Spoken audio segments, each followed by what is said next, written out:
Aner mala kenyam kanasin content ba rachima bajeling. Kenyam bana jingaje no kejan kor gwasame tidial chigro den ger. Liungwani chigro den ger. Do be dane la generan ke choka ba weydo dien beler be jenang wini ke batuk be nang rei weje do dien mi ke choka chaje pelentama.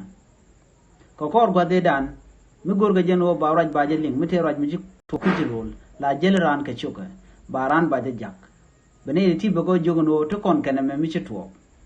kajan kor gwasmen tama char diala to shaka pel chinabben ke digital world manyuno ti dial ba ka tup kare jom akan online tv e channel kel milen mishit kanamo balerin kon ba nunka ka tup ti gol ba ka nunga ye ka tung nuari ka tung george mi ba kwen ka baling anidin kon right ka tung nas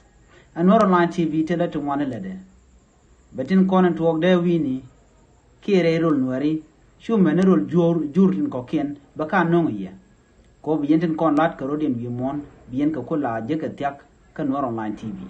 de je tijen tama jen nyoka ka nasin ko ken ka jin ba chuje paru jen o jin ba subscribe ka nor online tv ko nor online tv jen ponje ba yanonga roi ni kele artin kon tin tok wi mon tin tok chengdan ke tin tok bosne dial jen ba yanonga lertin tok ka do ba na pai a tok ka ka le ba nonga ba ka ler ti tok kan tama a shiga ler te ci tok no wal ko biyen mandan to kan tam biyen sho mala je chuje pro je no jin bi je ma nasan ko ken